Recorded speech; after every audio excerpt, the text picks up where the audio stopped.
Oxon 3 Comunicación Natural. Toyota. Renfe. Nuevo Espacio Elite. San Miguel. Coca-Cola. Universidad de Oviedo. Acción Cultural Española. El Ayuntamiento de Gijón y el Gobierno del Principado de Asturias. Patrocinan la 37ª edición de la Semana Negra.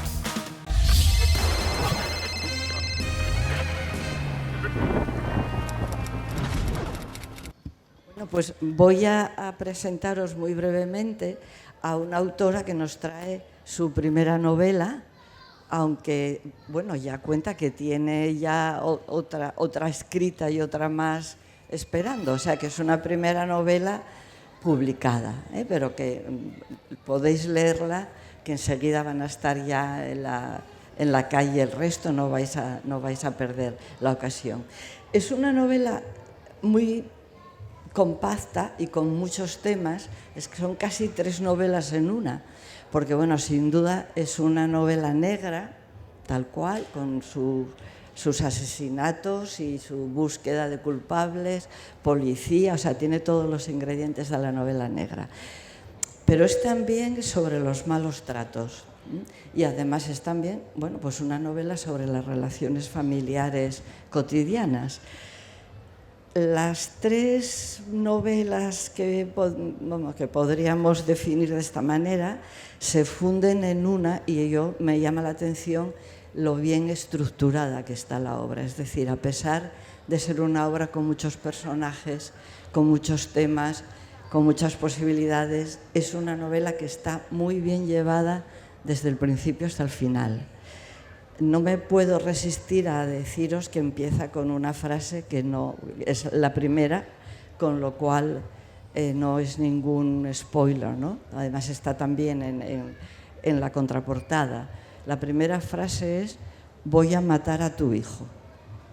Claro, con lo cual ya te engancha porque quieres ver quién la dice, por qué la dice, qué es lo que pasa con ella. Y es muy cinematográfica porque está esa frase tan fundamental, está dicha en un parque con mucho ruido de fondo, de los coches que pasan, los niños que juegan, las madres que dan voces para que vengan, y quien la oye, es decir, la madre del chiquillo, no sabe si la oyó realmente o si es una mala pasada, ¿no? Y entonces eso ya le da, yo creo que una dimensión muy especial a la novela.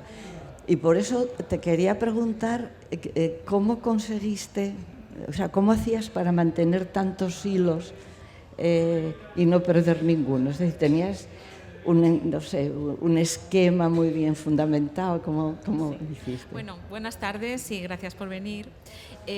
Para construir la novela, bueno, yo trabajaba y trabajo como guionista de televisión, entonces normalmente utilizamos un instrumento que es la escaleta, que al final es el desglose de la historia contada en secuencias.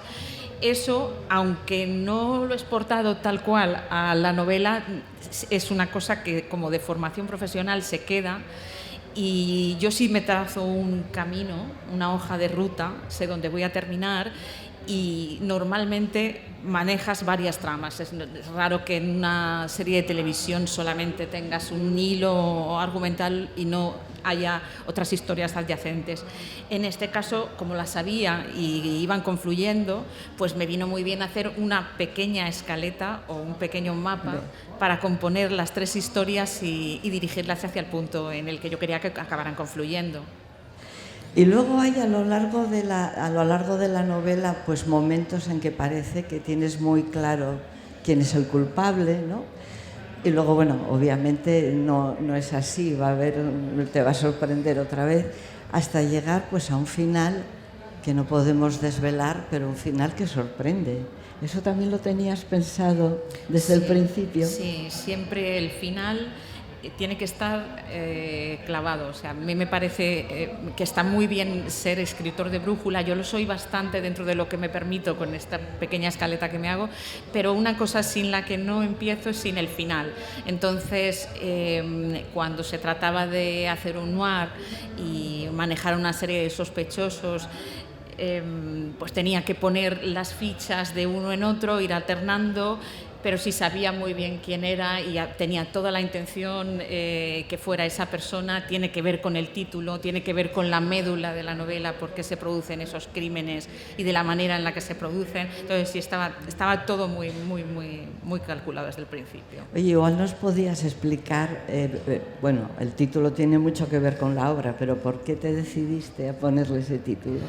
Pues cuando supe el tema, la verdad es que la figura mitológica del Amazonas casi la utilicé, o sea, a mí me inspiraba, la historia me inspiraba, y la figura, las pocas representaciones que hay que me pareciera que no sexualizaban y que tenían el talante que yo quería, me daban como poder para escribir una historia que a veces era dura de escribir, porque era duro ponerse en el lugar de la protagonista como narrador muy informado y empatizando mucho con ella. Entonces me sujetaba mucho la figura del Amazona, me daba mucho coraje para decir, me marcaba mucho el camino. Fue una imagen que desde el principio apareció, me dio el título y me marcaba mucho por dónde tenía que ir. Porque mira, yo según leía pensaba que si tuviera que escribir una reseña, pues sin duda iba a utilizar lo que tú utilizas como intertexto, ¿no? Que es la película, o sea, el título Dentro del laberinto, porque la obra sí que es laberíntica, ¿no? Y luego lo explicas, bueno, Dentro del laberinto, que es una película de Jim Henson del año 86, ¿no? Explícanos por qué escogiste ese intertexto tan apropiado, por otra parte, pues, pero bueno. Para decir verdad, no fue la primera opción. Ay, o sea, ¿de verdad? Dentro del laberinto la utilizan la madre y el hijo como una referencia compartida. Era una película que la madre la veía desde pequeña, la comparte con el niño empatiza, y por una serie de cosas que pasan, pues luego hay una conexión muy fuerte con la historia. Pero de primeras yo había creado otro juego completamente original entre ellos dos con el equivalente. Lo que pasa es que me hizo mucha gracia volver a un referente mío también de mi infancia. Yo adoraba esa película y entonces dije, bueno, a fin de cuentas es una madre en vez de una hermana. O sea, la película va de una hermanita que tiene que recuperar al bebé que ha perdido. Aquí es una madre que tiene 4 días para evitar que un niño se vaya con un padre que ella y solamente ella sabe que lo va a dañar irreversiblemente. Entonces digo, tengo al niño, tengo el reloj y tengo esa ciudad, que en este caso es Madrid en verano, que es verdaderamente un laberinto y es infernal, y me gustó cuando hice la revisión cambiarlo y traerme ese referente. Me pareció bonito, y me pareció que la gente que conociera la película pues le iba a parecer una referencia adecuada, que luego además pues se conectaba con la historia muy bien. Sí, la verdad es que es muy adecuada, porque realmente la novela es laberíntica, se podría decir. Y bueno, la pregunta típica de alguien que le gusta la literatura en estos libros con tantos personajes y con tantas vueltas de tema es, ¿se te fue de la mano algún personaje? ¿Es cierto que tienen vida propia o tú con tu escaleta los mantuviste siempre a raya? En este caso yo creo que los tenía bastante controlados. Lo que pasa que es cierto que a veces cogen una inercia propia y, por ejemplo, en el caso del exmarido de la protagonista, al principio yo había pensado en un personaje un poco más obvio dentro de su maldad, y luego me di cuenta de que un psicópata es muy difícil, o sea, era muy difícil trabajar el personaje como el de la protagonista, que la trabajas desde dentro, desde su psicología, y a este personaje lo trabajaba desde fuera, desde las cosas que decía, que hacía, y sobre todo las cosas que no decía, pero que era obvio que pensaba, y las cosas que pensaba hacer. Entonces, tomar esa decisión sí que hizo que, por ejemplo, con este personaje que iba a hacer determinadas cosas, hubiera que hacer un esfuerzo muy grande para controlar que nada de lo que dijera le pusiera en una situación a él de riesgo, y entonces eso hizo un malo, por así decirlo, malo entre comillas, pero es muy malo, muy sutil y muy cerebral y muy controlado, y me marcaba líneas que yo no tenía pensadas darle, y eso la verdad que me gustó. Pasa a veces, yo como guionista pasa a veces que el personaje se hace tan coherente para ti que directamente vas diciendo, no, esto que tenía que decir no lo puede decir de ninguna manera, esto no lo va a hacer, a esto no se va a exponer, y en este caso me pasó. En los demás la verdad es que a la protagonista la tenía muy clara, tenía muy claro el punto desde el que arranca, que es una mujer completamente arrasada, pues como te deja el maltrato, psicológicamente te deja hecha polvo. Tenía claro el arco que tenía que recorrer, y luego el tercer personaje, que haya un tercer personaje del cual puedo hablar menos, pues es que ese, por así decirlo, bajó de una pieza, y tal como bajó lo escribí, no hubo que hacer nada más. La verdad es que el malo es, yo creo que está muy bien descrito y terminado desde un punto de vista psicológico, ¿no? Tuviste que inspirarte, tuviste que leer cosas de psicología para poder mantener esa doble personalidad de este personaje. Específicamente no busqué información, no tenía, no fui a referentes. Probablemente los tengo porque todos hemos leído y esto, pero no profundicé. Es cierto una cosa, a mí la escritura de la novela me pilló en pandemia.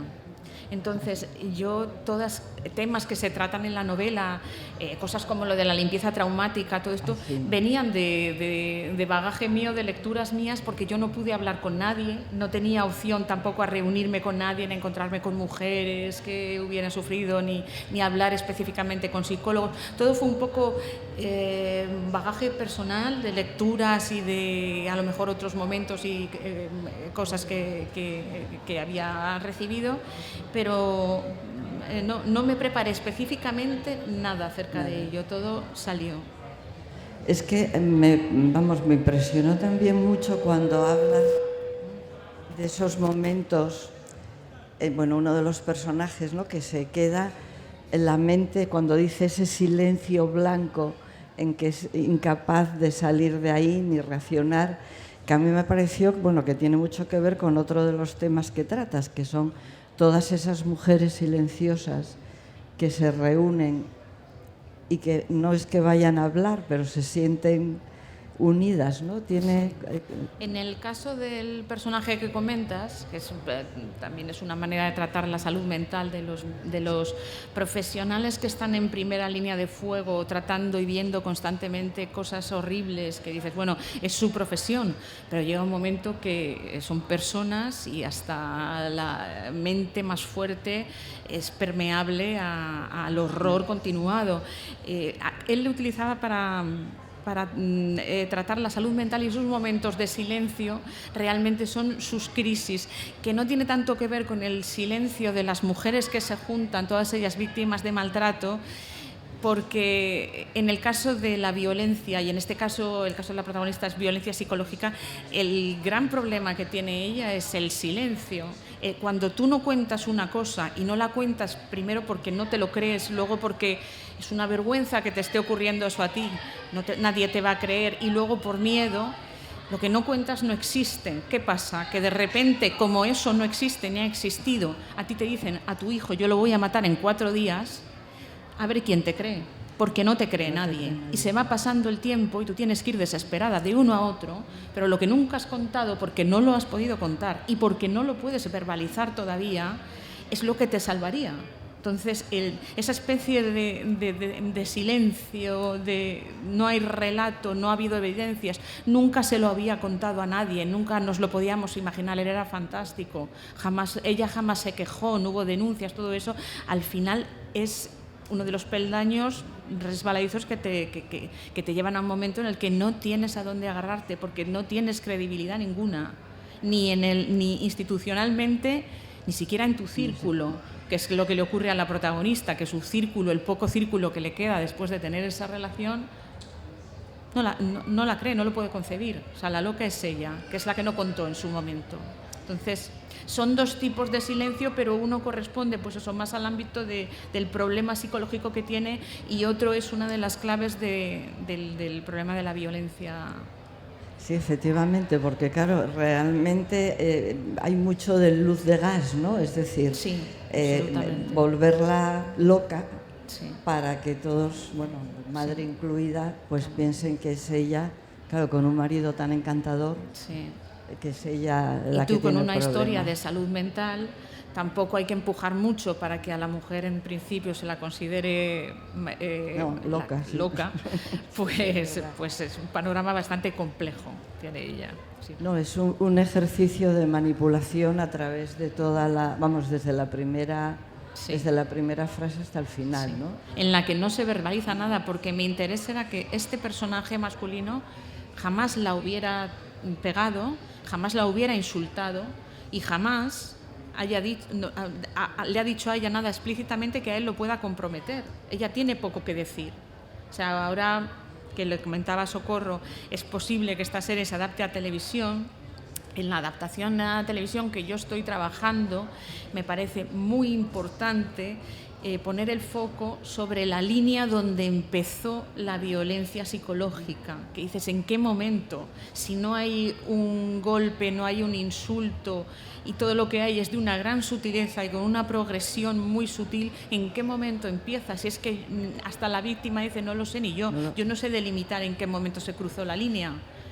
En algunos momentos hasta dudo de que se cruzara, a lo mejor es que es verdad que soy yo. A mí eso me parecía muy interesante, muy en la novela, y ahora el experimento de trasladarlo me parece que puede ser muy, muy esclarecedor también sobre la historia. La verdad es que el planteamiento es tremendo, porque en las 4 primeras páginas de la obra ya estás angustiada, es decir, ya te da escalofríos todo lo que lees, o sea que realmente consigues impactar.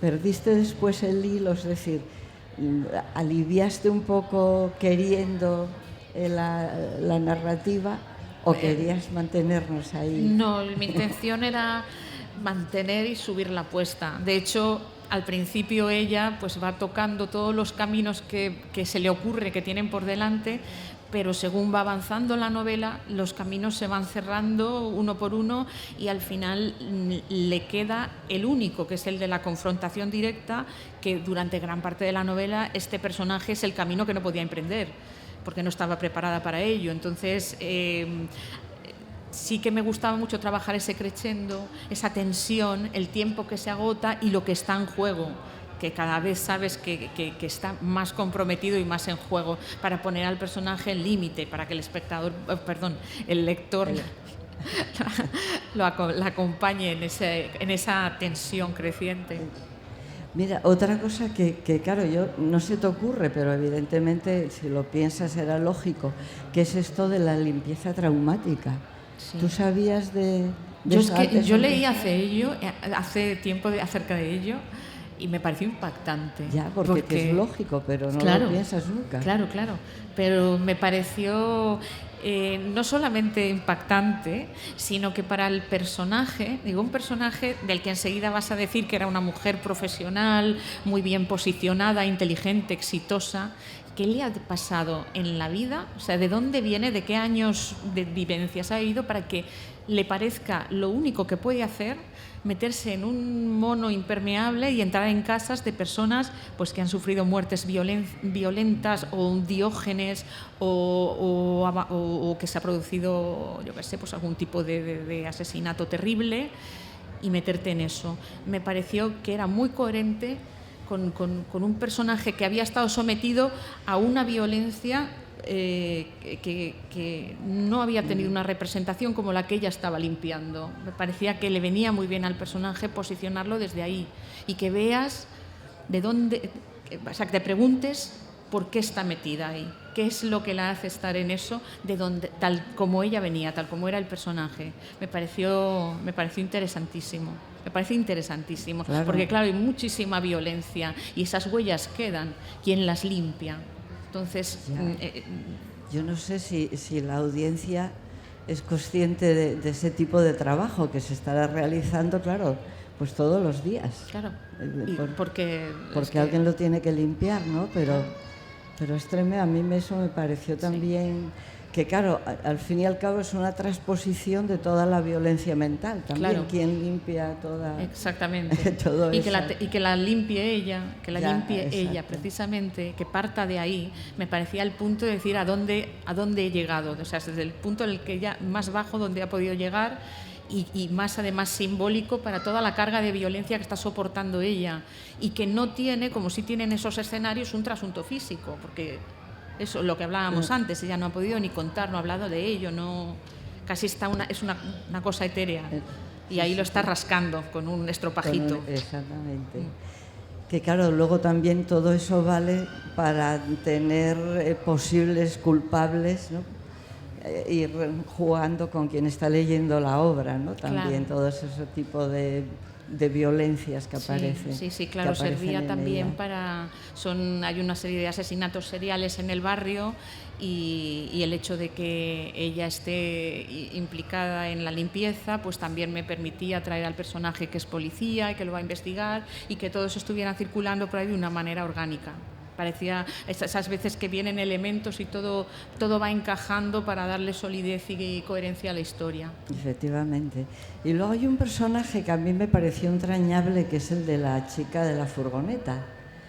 Porque claro, parece mentira una mujer tan frágil metida en ese mundo tan violento, ¿no? Sí. ¿Esa también la pensaste así desde el principio?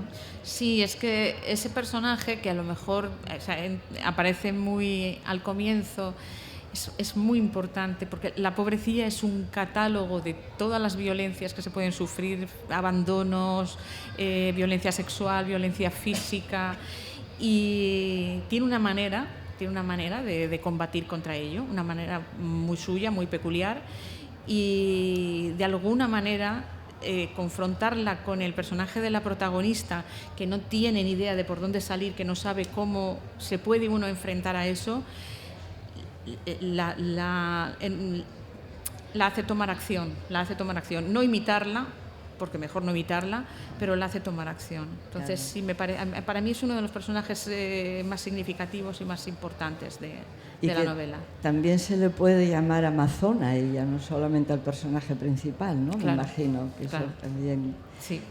Oye, Nuria, y ahora que eres guionista y que estás pensando, o te han invitado a pasar esto a una serie, ¿pensaste ya qué personajes vas a mantener o qué tramas? Porque eso, me imagino que habrá que adaptarlo a unas posibilidades físicas, ¿no? También. Lo que estoy viendo, ahora que estoy empezando a abordar el piloto, es que en muchas adaptaciones tienes que quitar cosas, porque no te cabe todo. En esta, o por lo menos al arranque de esta, tengo la sensación de que tengo no que poner, sino que mostrar cosas que en la novela se mencionan. Es como si dijéramos que voy a añadir las escenas cortadas, porque hay un tramo importante en la novela en la que estás con la protagonista, estás dentro de su cabeza y claro, el monólogo interno no fotografía. Yo todo eso lo tengo que poner en secuencias. Entonces hay cosas que la protagonista describe, procesos primero de enamoramiento brutal que ella describe, lo cuenta como tal, pero yo lo tengo que, por así decirlo, desglosar y que se pueda fotografiar eso. Igual cuando lleguemos al punto de cuando empieza la sutil luz de gas, una cosa es contar en una línea lo que me hacía, o yo puedo estar 4 páginas hablando de cómo ella se sentía cuando él a lo mejor pues le decía que no había pasado algo que ella pensaba que se había pasado, pero eso como guionista a mí no me da ni 3 segundos de imagen. Entonces yo tengo que todo eso reprocesarlo y rearmarlo y me permite hacer un ejercicio muy interesante con respecto a la novela, que es dar las escenas cortadas, es meterme en lo que describí, pero pues ahora te lo enseño. Está siendo muy interesante. Sí, efectivamente. Y claro, yo cuando veo alguna película hecha sobre una novela que ya leí, a mí siempre me molesta claro, porque tú lees y te haces una imagen de los personajes que hay ahí, ¿no? Y luego no coinciden siempre con pues con las actrices, los actores que... ¿Tú eso pensaste ya en qué personaje, no, en qué actores o actrices? No, porque yo no quería, claro, aunque no quería pensar en que esto pues, era mucho soñar en ese momento, pensar que podía ser una adaptación, entonces no, pero las cosas simplemente que me han mencionado de casting me han encantado. Sí. Me han encantado, digo, ay, qué bien, porque muchas veces te proponen algo que dices, está muy bien el actor, pero no tiene nada que ver con la energía del personaje ni con el espíritu. Y las dos cosas que me han mencionado, que todo esto puede cambiar si es que la serie sale, se hace y todo esto, pero sí hay opciones para que digas, sí, yo creo que se va a ver muy bien reflejado el personaje. Ah, muy bien. Bueno, así que pues no nos vamos a llevar una... Espero que no. Oye, como ya tenemos que cortar, pues yo creo que tienes que animar al público a que vaya y compre la novela ahí atrás, al final, y tú luego se la firmas. ¿Y cómo la recomendarías para Pues, animarles?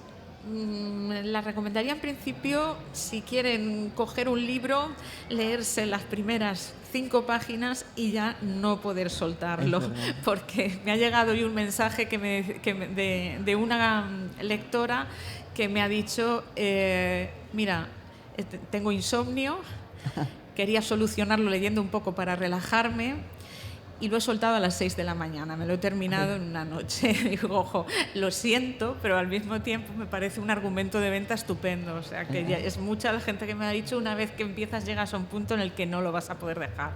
Y luego ya, pues bueno, pues si estás interesado en historias trepidantes y que toquen los temas tan duros que tocan desde bastantes puntos de vista, hablen de violencia vicaria, hablen de maltrato psicológico y sobre mujeres en esta situación, pues puede ser una novela que yo leería. Efectivamente. No, yo ya para acabar, pero otro punto que me parece que es fundamental también es que dejas bien claro que detrás de cualquier persona hay una historia. Es decir, que somos diversas, con muchas vidas, sí, literarias o no, pero vamos, sí, que nadie es porque sea más o menos anónimo o silencioso, vive, ¿no? Que eso es lo que yo creo que está muy claro también. Sí, sin duda, sin duda. Pues nada, muchísimas gracias. Muchísimas gracias a ti, y Socorro. Mucha suerte con la novela. Gracias. Gracias. Muchas gracias. Oxon 3 Comunicación Natural. Toyota. Renfe. Nuevo Espacio Elite. San Miguel. Coca-Cola. Universidad de Oviedo. Acción Cultural Española. El Ayuntamiento de Gijón y el Gobierno del Principado de Asturias. Patrocinan la 37ª edición de la Semana Negra.